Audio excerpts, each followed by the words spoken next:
Kimberley region of northwestern Australia. It's a gigantic sandstone plateau, 6 times the size of Tasmania. Slicing right through the very heart of it all is the vast gorge of the Prince Regent River.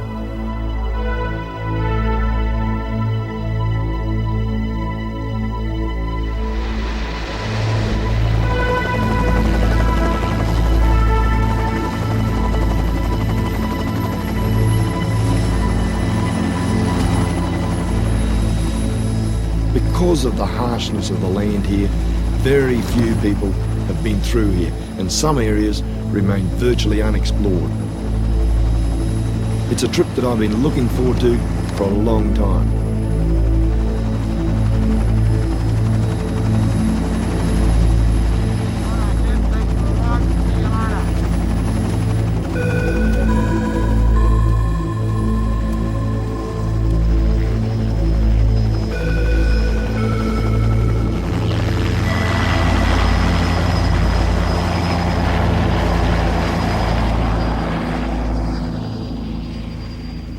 Unfortunately for me, the only way I'm going to find bush tucker in the Kimberleys is by walking across the countryside. He'll be back in a couple of weeks to pick me up the other end of the Prince Regent Gorge here. At least he tells me he will. He's a mate of mine, so I hope he turns up. But before I go, I've got something very special to show you just behind these sand dunes here.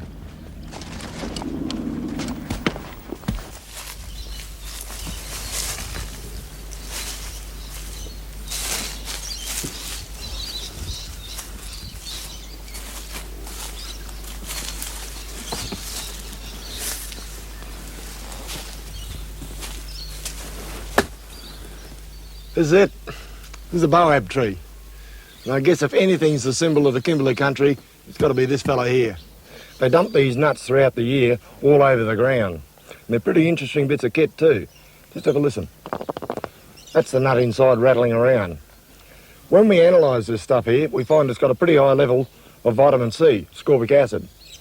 And then we found after 4 and 5 years, when we analysed nuts again that were that old, that it was still hanging around in pretty good quantities. So basically what you've got here is a food time capsule, and a pretty good one at that. This fella stands alone by itself. A bit grotesque and all the rest of it, but he also is pretty majestic, I reckon. I'll break this open and we'll have a look inside. There we go. Oh, a bit mouldy and mangy. That's what you've got. A little bit shriveled up, this fella, at the moment.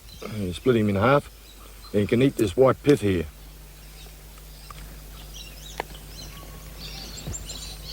Tastes a bit like dry powdered milk, but it's not too bad. Well, I guess you could live off it. This particular tree is very important, historically. I'll show you on the other side.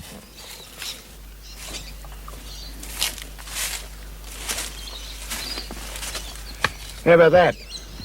HMC Mermaid, 1820. That's 168 years ago. His Majesty's cutter. They put in here out in the bay, careening bay. They had to careen the boat, so they bunged it up there on the beach. I guess the sailors had a bit of spare time and put this in the tree. Funnily enough, the captain of the Mermaid, a bloke called King, reckoned that these trees were deformed by disease, and he had no idea that these nuts were a good source of food. And that was not an unusual mistake for those days.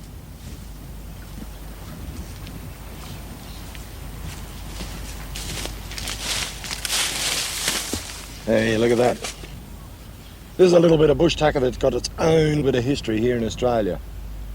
Back in the days when the sailors back there on that boab tree carved their name on the Mermaid there, this fella wouldn't have been growing here because he was only introduced from Argentina around about 1880. He's a bush passion fruit, passiflora. You pick him off like that when he's ripe and he's nice and gold like that. Split him open, and all those seeds there, you can eat them raw. Just like passion fruit. Good stuff. Birds like them, and that's why they're scattered all over northern Australia these days. They're very, very common, all over the place.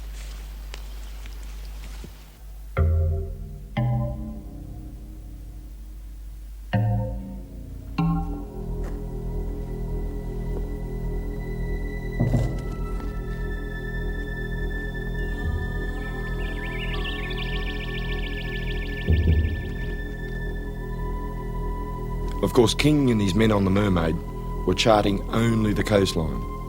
The interior remained unknown until an explorer called George Gray came up this way, and he landed an expedition right here in this gully. He was attempting to travel overland from here in the Kimberley all the way down to the Swan River, where Perth now stands. With him, he had sheep and ponies and dogs and all sorts of stores. Like most of the whitefellas who came up here, they had no idea how to live off this land. They drove their stock over these barren-looking rocks, and yet there was a bit of a feed right beneath their feet.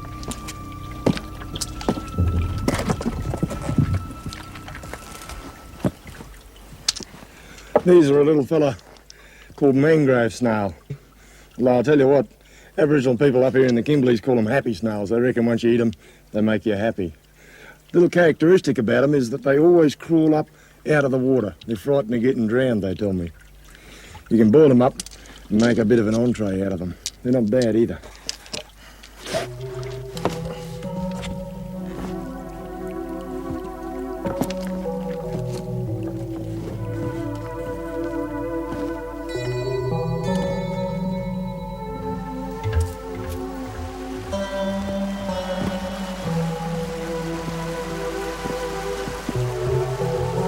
Gray, despite his courage, was no bushman. He never did complete his journey, and he was lucky to escape with his life. I'm going to try much the same sort of route, not to the Swan River, but right into the heart of the Kimberley. But unlike Gray, who tried it in the middle of the wet season, I'm doing it without the added problems of torrential rains, which makes this country virtually impassable.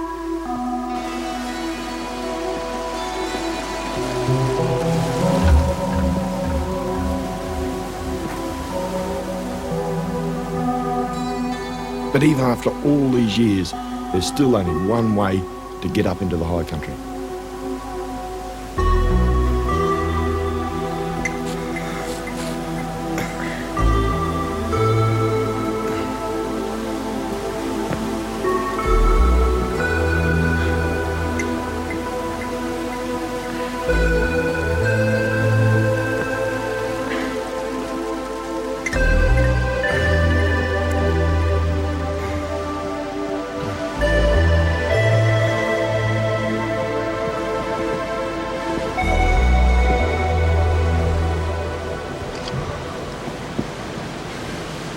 That's not a climb that I'd like to do every day of the week.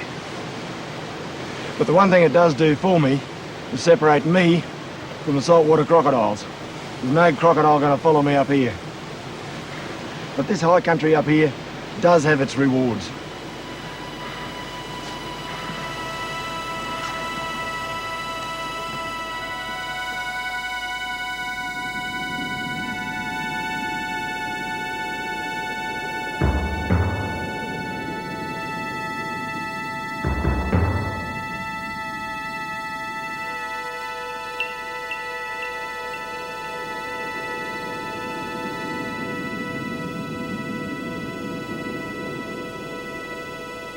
This has got to be one of the most spectacular sights that I've ever seen in Australia.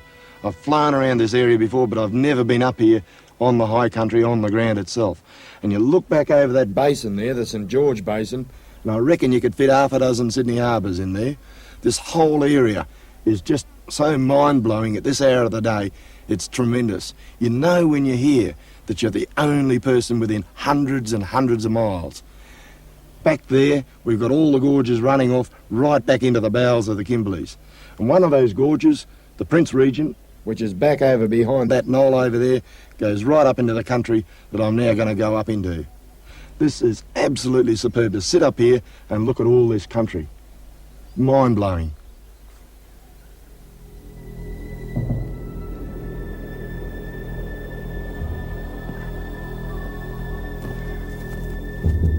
As George Gray tried to force his way across this country, he kept a journal.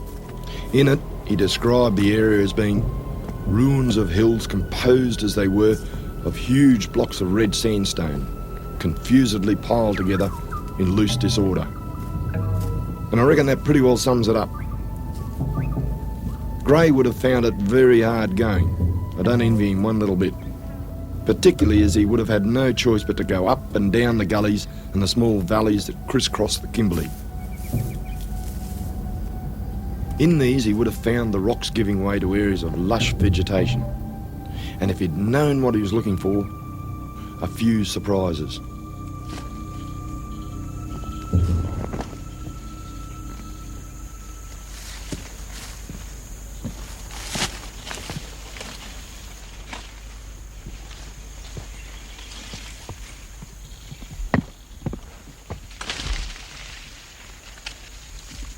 There we go. That's what I'm after. Those tiny little fruit there. Those tiny little fruit are now world famous. I'll tell you how it happened. About 8 or 10 years ago, I was showing these things and we sent them in, had them analysed, and we found that the vitamin C level in one of those little fruits is about the same as eating 10 or 12 oranges. So they now lead the world in ascorbic acid. Again, it's a terminalia, and there are about 3 or 4 different types around northern Australia that produce this sort of fruit. Of course, that ascorbic acid is very good for coughs and colds and things like that. And if you look very closely on these branches, you'll find some little tiny green ants, and they're growing just over here. Anyone who's walked around northern Australia would have encountered these fellas in the bush sooner or later. I can just get my feet sorted out. Here they are up here, swarming all over this nest, which is built up of the leaves and things like that. Because I'm coming near it, they're getting very, very active. And pretty shortly, if I hang around too long, they'll start to attack me. I think the first white people that I know of that they attacked in Australia was Gray's men when they put ashore up at Hanover Bay. You can see them walking all over the place now, and they've got 2 little nippers on the front that lock in and bite you. Aboriginal people found a use for these fellas. They'd open up the nest, break it open like that, pull out the larvae of the young ants inside, mash it up and chew it.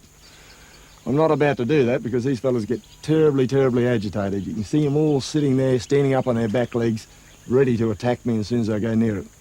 But the one thing you can do to them, one at a time, just grab that little fella there, just grab him and bite off the abdomens. And they've got a very sharp, lemony, limey sort of tang. Not a bad thing for a taste.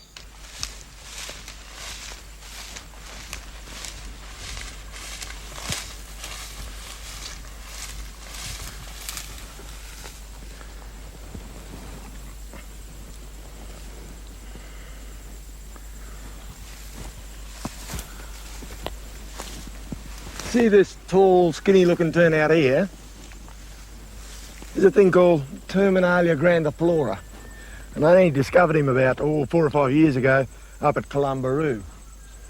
He drops these nuts, not now because it's out of season, but you can still find them scattered around on the ground. I reckon that this thing here produces the best bush tucker I've ever had. He hasn't got a common name, so I can't give him to you. I refer to him as the Columbaroo almond. He's tremendous. I'll just get some rocks and crack him open.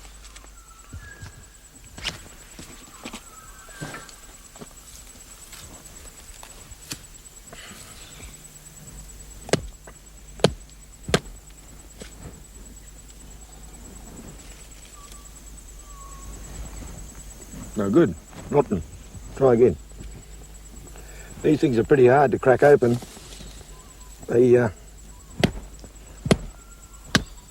But they're really worthwhile if you can get into them. There we go. You see that little tiny almond there? Very, very small. But it is absolutely overpowering in taste. Tremendous stuff. One of my favourites. I reckon if you could cultivate these things up and put them in a packet and sell them in a shop, you do pretty well out of them. They're really good.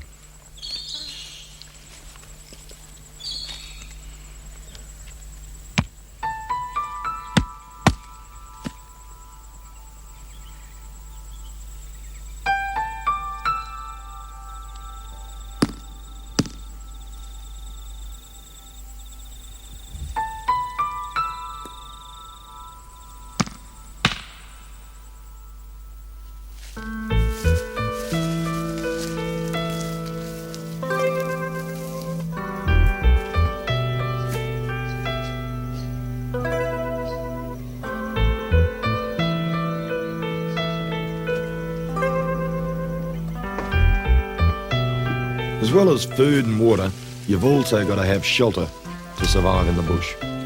In this part of the world, that's not a problem at all. Small caves and rocky overhangs litter the countryside and make perfect overnight camps. But if you think you're the first person to pick a spot, then you're probably a few thousand years too late. Look at that. That's not natural. That's been put there. All those grooves have been cut in there. Probably, I'd say, by this sharp-edged rock here. They'd work it up and down, establish the groove, and then use that groove to sharpen up spear points and things like that. It's an excellent rock surface for doing that sort of thing, because it's pure sandstone.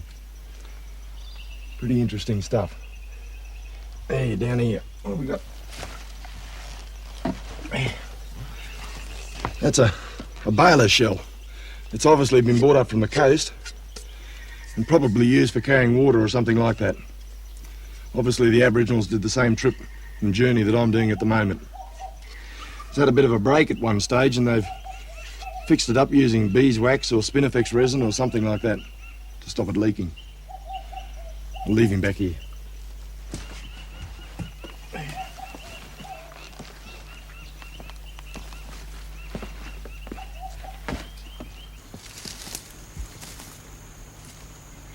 This country's looking its best right at the moment, but the rains are over. And pretty soon, it'll start to dry right out.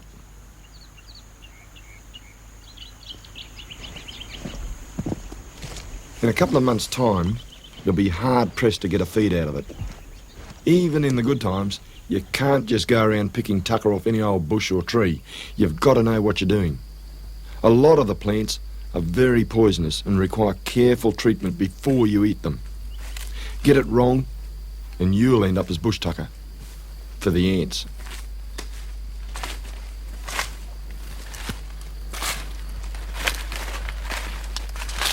There's a little baby pandanus growing here. Little spiral-shaped fella. That's why they call him the screw palm. I guess one day he'll grow up to be like his mother here. But that's not really what I'm interested in. What I'm after is this vine you can see curling its way around the trunk and coming all the way down to the ground. Because it's about to die off. And that thing under the ground is what we call a yam. What I've got to do is clear this ground back because I can find the stem of the vine, and that's it there, running down into the ground there somewhere. So I'll clear all this back and then we'll start to dig him out.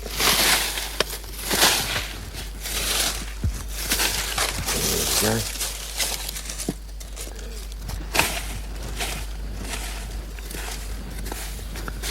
That tuber should be under there, probably about, maybe that far. I'm going to have to be very careful while I'm digging because if I break it off, I could have trouble tracing the tuber under the deck. That's planted right in amongst the root system here.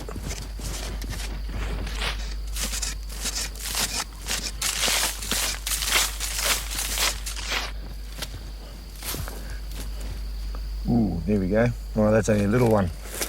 That's probably one of the juveniles from around the area here. They're what you call a cheeky yam. It's pretty small, that one. I think we can do better than that. But they're what you call a cheeky yam. And what that means is that when you eat it without cooking it, it burns the inside of your mouth. So the only way to cook it is to roast it or perhaps boil it the same you would a potato. All this yam digging and that sort of thing is regarded in Aboriginal society as basically women's work. I was out in the bush one time with an old fella and we found a yam vine just like this. I said to him, hey, what about we dig this one up? And he said, no, rubbish tucker, that one. Women's work. And walked away. We might do better down here.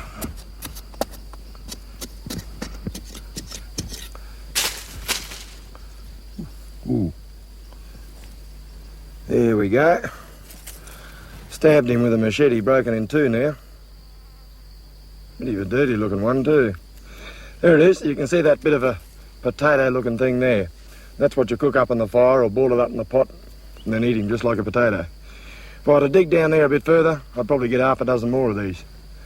Just leave him there for a minute. Just over here, I saw a minute ago something which is rather interesting. Hasn't got that much fruit on him at the moment. In fact, there's one berry sitting there just on its lonesome. This is a thing we call dog's nut. And you can pick him off, just like that, and chew him up. Tastes a bit like apple strudel. But the really interesting thing about this plant is that it's one of the few examples that I know of where pioneers in Northern Australia actually use some of the local natural products. Well, there's another berry there, I'll eat that too while I'm at it. Because this fella here is a bush medicine.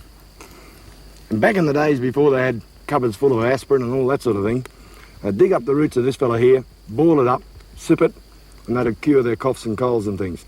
And I guess I've had 2 or 3, maybe a couple more old people in this part of the world tell me about this plant, white fellas.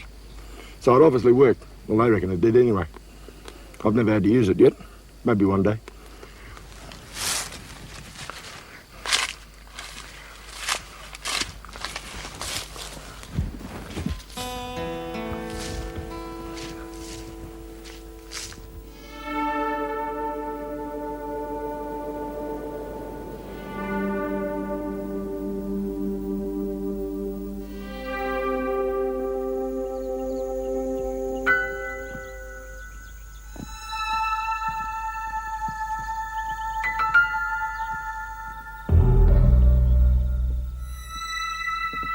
As you move deeper into the Kimberley, the sense of isolation grows. So few people have ever come here that the very solitude has preserved the whole area.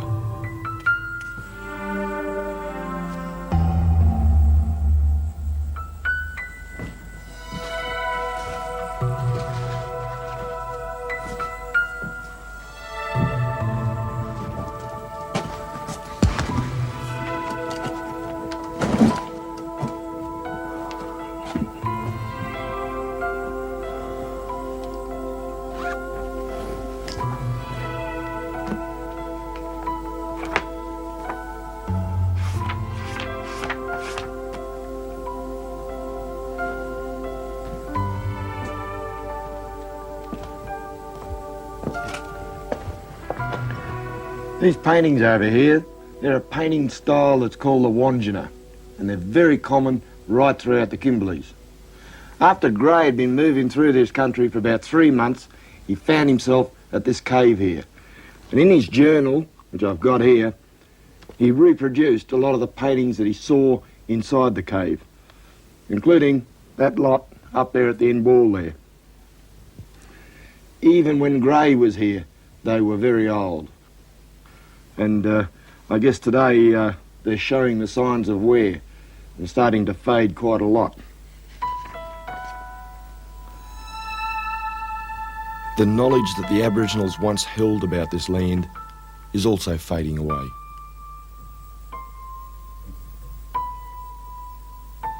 When Gray came through here, small tribes were scattered across the country. Now it's virtually uninhabited, and many of the secrets of the bush are probably lost forever.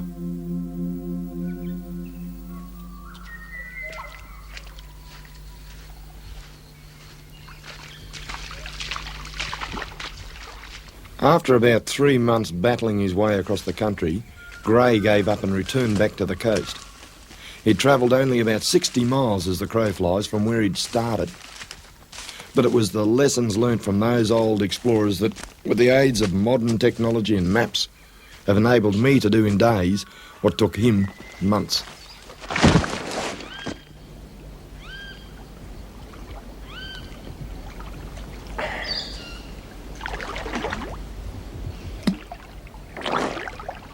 Mind you, there are times when the absence of technology can be a real joy, particularly when I'm up here on the plateau and the crocodiles are still down below.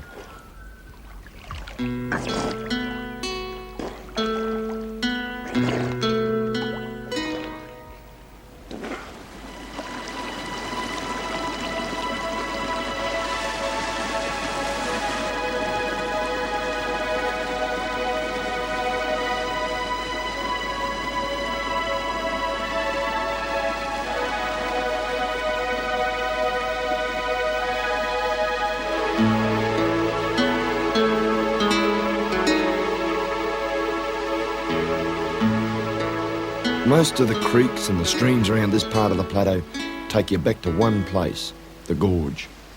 And after all this walking through the bush, it's not until you come out here to King's Cascades on the Prince Regent River that the magnitude of the country really hits you.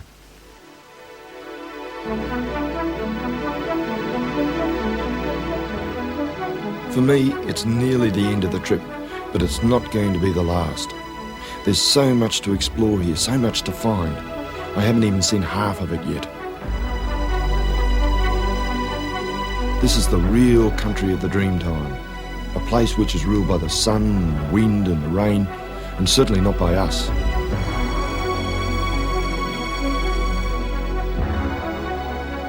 And it all makes you feel pretty insignificant.